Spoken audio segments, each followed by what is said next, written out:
ಸಂಕಲ YouTube channel. So ಇವತ್ತಿನ recipe ಬಂದುಬಿಟ್ಟು, ನಾವೆಲ್ಲ ಚಿಕ್ಕವರಿದ್ದಾಗ ನಮ್ಮ ಅಜ್ಜಿಯಂದರು ಅಥವಾ ಅಮ್ಮಂದರು ಲಾಸ್ಟಲ್ಲಿ ಒಂದು ರೊಟ್ಟಿ ಮಾತ್ರ ಉಳಿದಿದ್ದಾಗ ನಮಗೆ ಮುಟ್ಗಿ ಮಾಡಿಕೊಡ್ತಿದ್ರು. ಹೋಪ್ ನಿಮಗೆಲ್ಲ ನೆನಪಿದೆ ಅಂದ್ಕೊಳ್ತೀನಿ. ಸೊ ಇವತ್ತಿನ ರೆಸಿಪಿ ಬಂದುಬಿಟ್ಟು ಜೋಳದ ರೊಟ್ಟಿಯ ಮುಟ್ಗಿ.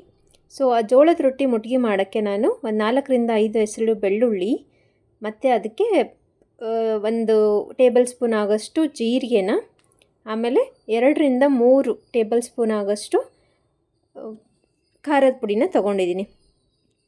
ಸೊ ಇದನ್ನೆಲ್ಲ ತೊಗೊಂಡ್ಬಿಟ್ಟು ನಾನು ಕಲ್ಲಲ್ಲಿ ಚೆನ್ನಾಗಿ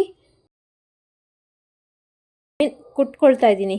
ಇದನ್ನು ನೀಟಾಗಿ ಫೈನ್ ಪೇಸ್ಟಾಗಿ ಮಾಡ್ಕೊಳ್ಬೇಕು.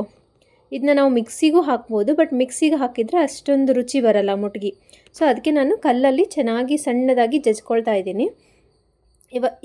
ಇದನ್ನು ನಮ್ಮ ಕಡೆ ಉತ್ತರ ಕರ್ನಾಟಕದ ಸೈಡು ಇದನ್ನ ನಾವು ಬೆಳ್ಳುಳ್ಳಿ ಖಾರ ಅಂತಲೂ ಹೇಳ್ತೀವಿ. ನೋಡ್ತಿರ್ಬೋದು ಎಷ್ಟು ಚೆನ್ನಾಗಿ ಬೆಳ್ಳುಳ್ಳಿ, ಖಾರ, ಉಪ್ಪು ಮತ್ತು ಜೀರಿಗೆ ಸಣ್ಣ ಆಗ್ತಾಯಿದೆ. ಸೊ ಇವಾಗ ಮುಟ್ಗಿ ಮಾಡೋಕ್ಕೆ ಬೆಳ್ಳುಳ್ಳಿ ಖಾರ ರೆಡಿಯಾಗಿದೆ. ಬೆಳ್ಳುಳ್ಳಿ ಖಾರ ನೋಡ್ತಾ ಇದ್ರೇ ಬಾಯಲ್ಲಿ ನೀರು ಬರುತ್ತೆ ಜೋಳದ ರೊಟ್ಟಿ ಜೊತೆ ಊಟ ಮಾಡೋಕ್ಕೆ. ಸೊ ಇವಾಗ ಬೆಳ್ಳುಳ್ಳಿ ಖಾರ ರೆಡಿ ಆಗಿದೆ. ನಾವು ಮುಟ್ಗಿ ಮಾಡ್ಕೊಳ್ಳೋಕ್ಕೆ ರೊಟ್ಟಿನ ರೆಡಿ ಮಾಡ್ಕೊಳ್ಳೋಣ. ಇಲ್ಲಿ ನೋಡ್ತಿರ್ಬೋದು ನಾನು ಜೋಳದ ಹಿಟ್ಟು ತೊಗೊಂಡಿದ್ದೀನಿ. ಮುಟ್ಗಿ ಮಾಡೋಕ್ಕೆ ಜೋಳದ ರೊಟ್ಟಿನ ನಾವು ದಪ್ಪವಾಗಿ ಮಾಡಬೇಕು. ತುಂಬ ತೆಳು ಮಾಡಿದರೆ ಮುಟ್ಗಿ ಚೆನ್ನಾಗಿ ಬರಲ್ಲ. ಸೊ ನಾನು ದೊಡ್ಡದಾಗಿ ಒಂದು ಉಳ್ಳೆನ ತೊಗೊಂಡ್ಬಿಟ್ಟು ಅದನ್ನು ದಪ್ಪಾಗಿ ರೊಟ್ಟಿನ ತಟ್ತಾಯಿದ್ದೀನಿ, ಅಥವಾ ಲಟ್ಟಣಿಗೆಯಿಂದ ಲಟ್ಟಿಸ್ತಾ ಇದ್ದೀನಿ. ನೀವು ನೋಡ್ತಾ ಇರ್ಬೋದು ರೌಂಡ್ ಶೇಪಲ್ಲಿ ರೊಟ್ಟಿ ಬರ್ತಾ ಇದೆ ಚೆನ್ನಾಗಿ. ಸೊ ಇದನ್ನ ದಪ್ಪವಾಗಿ ಇಟ್ಕೊಳ್ಬೇಕು. ಮುಟ್ಗಿ ಮಾಡೋಕ್ಕೆ ತೆಳುವಾದ ರೊಟ್ಟಿ ಮಾಡಿದ್ರೆ ಅದು ಮುಟ್ಗಿ ಚೆನ್ನಾಗಿ ಬರಲ್ಲ. ಸೊ ಉತ್ತರ ಕರ್ನಾಟಕದ ಜೋಳದ ರೊಟ್ಟಿ ಒಂದು ಟೈಮು ಮನೇಲಿ ನೀವು ಟ್ರೈ ಮಾಡಿ ನೋಡಿ, ಇನ್ನೂ ತಿನ್ನಬೇಕು ಅಂತ ಅನಿಸುತ್ತೆ. ಆ್ಯಕ್ಚುಲಿ ಅಷ್ಟು ರುಚಿಯಾಗಿರುತ್ತೆ. ನಾವೆಲ್ಲ ಚಿಕ್ಕವರಿದ್ದಾಗ ನಮ್ಮ ಅಜ್ಜಿ ಮಾಡಿಕೊಟ್ಟಿರೋಂತಹ ನೆನಪು ನಮ್ಗೆ ಇನ್ನೂ ಇದೆ. ಸೊ ಅದನ್ನ ನಾನು ಇವತ್ತು ಏನಕ್ಕೆ ನಾನು ಟ್ರೈ ಮಾಡಬಾರ್ದು ಅಂತ ಅಂದ್ಕೊಂಡು ಇವತ್ತು ಜೋಳದ ರೊಟ್ಟಿ ರೆಸಿಪಿನ ನಿಮ್ಮ ಮುಂದೆ ತೋರಿಸ್ತಾ ಇದ್ದೀನಿ.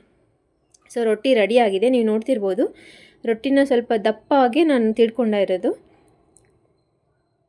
ಸೊ ರೊಟ್ಟಿ ರೆಡಿಯಾಗಿದೆ ರೌಂಡ್ ಶೇಪಲ್ಲಿ. ಇವಾಗ ನಾವು ಇದನ್ನು ತವಾಕ್ಕೆ ಹಾಕ್ಕೊಳ್ಳೋಣ, ರೊಟ್ಟಿ ಬೇಯಿಸ್ಕೊಳ್ಳೋಣ. ತವಾ ಕಾದಿದೆ, ಅದಕ್ಕೆ ನಾನು ರೆಡಿ ಮಾಡಿಟ್ಟಿರೋ ರೊಟ್ಟಿನ ಹಾಕಿದ್ದೀನಿ.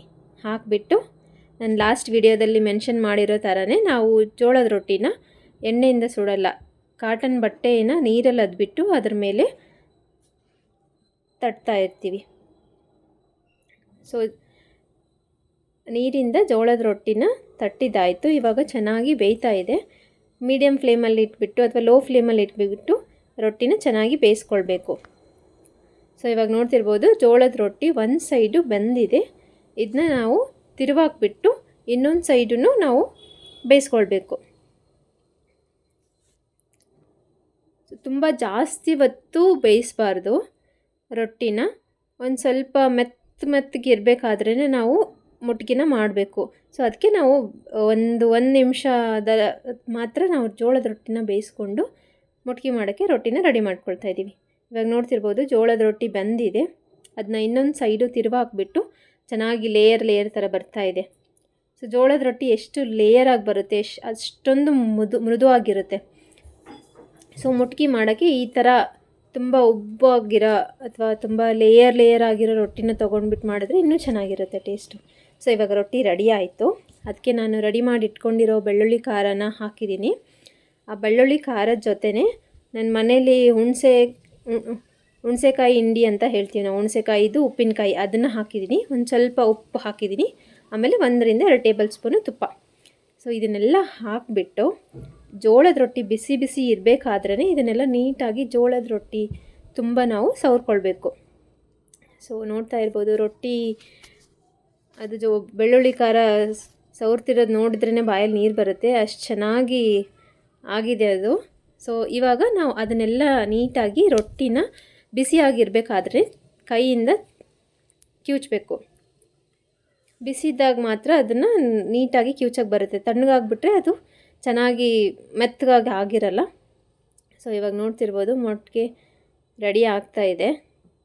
ಸೊ ಬೆಳ್ಳುಳ್ಳಿ, ಖಾರ, ಅದು ಮಸಾಲೆ ಏನು ಹಾಕಿರ್ತೀವಲ್ವ ಅದರದ್ದೆಲ್ಲ ಮಸಾಲನೂ ಜೋಳದ ರೊಟ್ಟಿ ಜೊತೆ ಬೆರಿಬೇಕದು.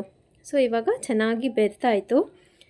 ಅದನ್ನು ಎರಡೂ ಕೈಯಿಂದ ಸೇರಿಬಿಟ್ಟು ನಾವು ಚೆಂಡು ಥರ ರೌಂಡ್ ಶೇಪಲ್ಲಿ ಮಾಡಬೇಕು, ಉಂಡೆ ಥರ. ನೋಡಿ ಎಷ್ಟು ಚೆನ್ನಾಗಿ ಬಂದಿದೆ. ಸೊ ಜೋಳದ ರೊಟ್ಟಿ ಮುಟ್ಗಿ ಇವಾಗ ರೆಡಿಯಾಗಿದೆ. ಹೋಪ್ ನಿಮಗೆ ಈ ರೆಸಿಪಿ ಇಷ್ಟ ಆಯಿತು ಅಂದ್ಕೊಳ್ತಿದ್ದೀನಿ. ನನ್ನ ಚಾನಲ್ನ ಸಬ್ಸ್ಕ್ರೈಬ್ ಮಾಡೋದನ್ನ ಮರಿಬೇಡಿ. ಯಾವತ್ತಾದರೂ ಜೋಳದ ರೊಟ್ಟಿ ಮುಟ್ಗಿನ ಟ್ರೈ ಮಾಡಿದರೆ ಕಮೆಂಟ್ ಸೆಕ್ಷನಲ್ಲಿ ಮೆನ್ಷನ್ ಮಾಡಿ. Thank you for watching this video.